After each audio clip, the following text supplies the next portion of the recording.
안녕하세요. 뉴스와 사람들입니다. 일본이 후쿠시마 핵폐수에 대한 해양 방류를 24일부터 시작하겠다고 밝혔습니다. 이에 AIA는 오염수 배출 시작일부터 그 이후 지속적으로 안전기준이 부합하는지 확인하겠다며 장단을 맞추고, 그러니 IAEA를 존중한다는 공정권과도 장단이 맞겠지요? 정부는 다음과 같이 브리핑했습니다. 우리 정부는 일본 측이 후쿠시마 원전 오염수를 당초 계획대로 방류할 것이라는 점을 확인하였고, 오염수 방류의 계획상의 과학적, 기술적 문제는 없는 것으로 판단했습니다. 다만 우리 정부가 오염수 방류를 찬성 또는 지지하는 것은 아님을 분명히 말씀드립니다. 자, 이 말이 무슨 말인지 이해가 되십니까? 후쿠시마 핵폐수 방류 문제는 지난 아사히 신문 보도의 전과 후로 나뉘지요. 그러니까 한국 정부와 여당이 총선을 대비해 일본 측에 조기 방류를 요구했다는 보도가 심각한 건 이 사안이 선거 공작의 측면으로 바뀌었다는 점입니다.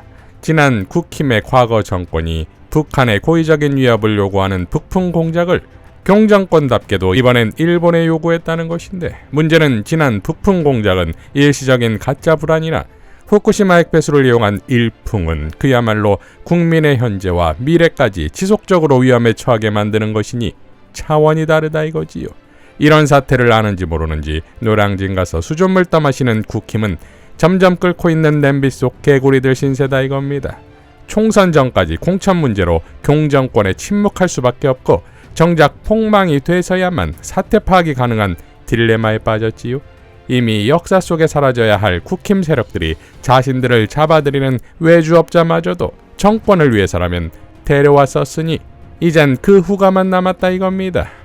김상수 작가는 다음과 같이 밝혔지요. 미 캠프 데이비드 회동에서 윤석열은 일본 총리 기시다에게 무엇을 급하게 주문한 것일까? 기시다는 일본으로 돌아오자마자 후쿠시마 핵발전소를 방문하고 핵오염수 해양 투기를 급속도로 강행할 방침을 밝혔다. 후쿠시마 핵오염수 해양 투기를 내년 4월 한국의 총선 정국이 본격화하기 전에 빨리 실행하라는 한국 정부와 국힘당이 요구했다는 아사히 신문 기사가 보도된 지 닷새 만에 일본 정부 기시다 총리는 이르면 24일부터 핵오염수 해양 투기를 강행할 방침을 밝혔다. 이런 상태, 이런 지경이라면 대한민국 국회는 윤석열 국회 탄핵에 즉시 착수해야 한다. 민주당은 탄핵 가능 불가능 유불리를 따지지 말고 윤석열을 탄핵 소추해야 한다 라고 밝혔습니다. 김영민 의원도 다음과 같이 밝혔지요. 이걸 막지 못하면 윤석열 정부는 존재 이유가 없습니다. 탄핵 사유이고 퇴진운동에 더 불이 붙을 것입니다. 이현주 전 의원도 다음과 같이 밝혔지요. 항의하고 막으려 노력해도 모자랄 판에 이게 무슨 일인가? 국민들 혈세로 국민들 싫어하는 일을 하다니 이게 나라냐? 조금 전 속보로 24일 핵오염수 방류한다고 한다. 한미일 회담 직후 귀국하자마자 그런 발표를 하는 걸로 미루어 공식적으로는 논의하지 않았을지 몰라도 틀림없이 관련 밀담이 있었을 걸로 의심된다. 정해진 순서대로 착착 진행이 된다. 대한민국과 국민들은 무기력 속에 놓여 있다.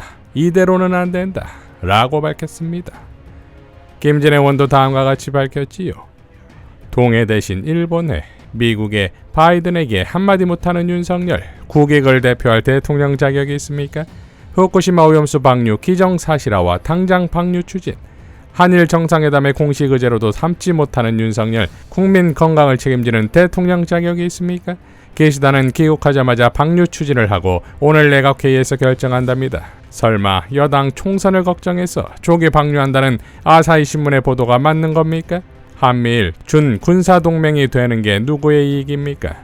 미국은 중로 견제 역할을 일본에게 맡기고 싶어하고 정식 군대 없는 일본이 못 믿어오니 군사력 막강한 우리나라 군대를 현장에 투입하고 싶은 거 아닙니까? 왜 여기에 말려듭니까? 대만 양안 갈등 시 자동 개입? 왜 우리나라가 말려들어야 합니까? 우크라이나 분쟁까지도 스스로 말려들려고 합니까?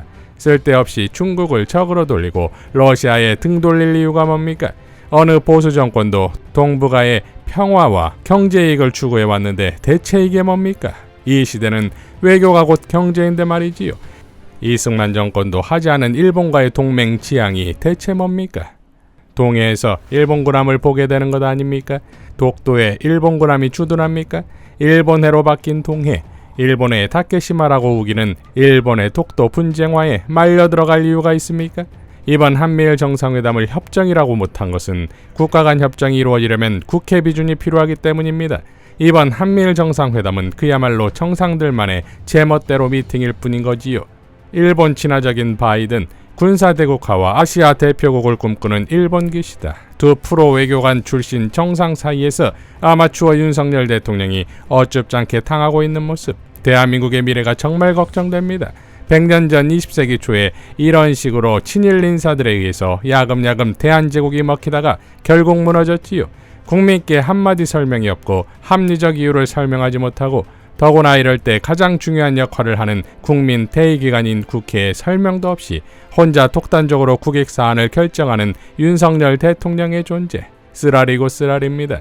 한 가지 아직 국회가 버티고 있다는 사실은 다행입니다. 22대 총선에서 절대로 여당에 타수를 내줄 수 없는 이유가 확실합니다. 일본의 수고리고 미국의 조아리는 대통령에게 한마디 견제도 못하고 납작 엎드리는 여당에게 어찌 나라의 미래를 맡기겠습니까? 속이 너무도 끓어서 폭염만큼이나 감당이 안 될 지경이지만 이것만으로 끝날 일이 아니기에 머리를 가다듬고 국민들께 에너지도 드리고 에너지를 받기 위해 썼습니다. 건투 그칠 수 없습니다. 라고 포효했습니다. 자, 지금 대한민국의 유일한 희망은 국회이자 민주당이자 이재명이 아니겠습니까? 그러니 이재명 죽이기에 사활을 거는 거겠지요. 이에 이재명 대표는 긴급의총을 열고 다음과 같이 밝혔습니다. 국민 여러분, 결국 일본이 최악의 환경 파괴를 선언했습니다.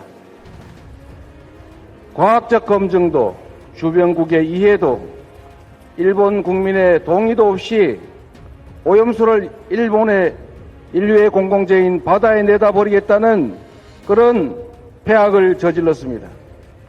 일본의 무도한 결정을 강력히 규탄합니다. 용납할 수 없는 이번 결정에 들러리를 서고 방패막이 역할을 했던 윤석열 정권의 책임이 결코 가볍지 않습니다. 정부 여당은 시종일관 일본의 오염수 투기에 면죄부를 주는 일에만 열중했습니다. 국민의 혈세까지 쏟아부으면서 핵 오염수 안전성을 홍보했고 합리적 우려의 목소리를 괴담이라면서 국민의 입을 막았습니다. 오염수를 막을 마지막 기회였던 이번 정상회담에서도 대통령은 수수방관으로 일관했습니다. 국민의 생명과 안전을 지켜야 하는 책무를 완전히 저버린 것입니다. 어느 나라 정부 여당이고 누구를 위한 대통령인지 참으로 의문스럽습니다. 지금부터 민주당은 국민안전 비상사태를 선언합니다. 오염수가 한번 바다에 버려지면 다시는 되돌릴 수 없습니다. 그에 따른 피해는 우리 바다와 후손들에게 영구적으로 이어질 것입니다. 반드시 막아야 합니다. 국민을 지키고 국토를 수호하는 것이 정치의 제1책임입니다. 정권이 국민의 안전과 영토 수호를 포기했더라도 우리 민주당이라도 앞장서서 싸우겠습니다. 핵오염수 투기 중단을 위해 할 수 있는 모든 일을 하겠습니다. 범국민적으로 반대운동을 함께하고 국제사회와 연대하고 국회 차원에서 할 수 있는 일을 다 하겠습니다. 국민 여러분께서도 포기하지 말고 마지막 순간까지 함께 싸워서 반드시 핵오염수 해양 투기를 막아주시기 바랍니다. 고맙습니다. 자, 통해가 일본해가 되고 경이 지명한 대법원장이 일본 통일하고 후쿠시마 방류를 용인하는 이 나라는 대한민국이 아니라 대일민국이 되었습니다. 일본이 방류를 통보한 것이 하필 오늘이란 것도 소름 돋지요. 주진호 교수는 다음과 같이 밝혔지요. 113년 전 오늘 청진, 대구 등에 주둔하던 일본군은 밤을 틈타 서울로 이동했습니다. 용산의 제2사단과 함께 시내를 지키고 있었지요. 한일 평합조약에 대한 국민적 분노를 우려했기 때문입니다. 이날 창덕궁 흥복헌에 불려온 대한제국의 대신들은 학부 대신 이용직을 제외하고 모두 찬성했습니다. 이로써 조약은 조인된 것이었습니다. 국치일로 알려진 29일은 공포된 날입니다. 내각 총리 대신 이완용과 데라우치 통감을 정권위원으로 조인된 조약으로서 대한제국 황제는 한국의 통치권을 일본 황제에게 양요하였어요. 그 대신 황실은 위신과 명예, 충분한 세비를 약속받았습니다. 이로써 대한제국 황실은 일본 황실에 편입되어 이왕가가 되었지요. 순종은 이왕, 고종은 이태왕이 된 것입니다. 병합 이후 차기와 은사금을 받은 자들은 현재 대표적인 친일파로 지목되어 있지요. 그렇다면 더 높은 왕족지위와 많은 하사금을 받은 대한제국 황실과 그 구성원들은 가장 심한 친일파로 매도되어야 할 것입니다. 그럼에도 여전히 그들을 존중과 동정으로 바라보는 경우가 많아요. 아직 용의제가 살아있었음에도 불구하고 1919년에 민주공화국인 대한민국이 선포되었습니다. 대한제국으로 돌아가려고 하지 않았어요. 일제가 병합하지도 않았어도 국민들은 타도했을 것입니다. 국가로부터 가장 좋은 대우를 받았던 최고 권력자들은 지위만 보장되면 언제든지 나라를 팔아버릴 수 있었어요. 오히려 저항하는 백성들은 세계대세를 모르는 무지한 사람들로 탄압했습니다. 그러한 역사를 또다시 되풀이할 수 없어요. 한시적으로 권력을 위임받은 자들이 멋대로 외세와 야합해도 되는 나라가 아닙니다. 나라를 되찾기 위해 흘린 그분들의 피와 땀, 눈물을 기억하는 한 라고 밝혔습니다.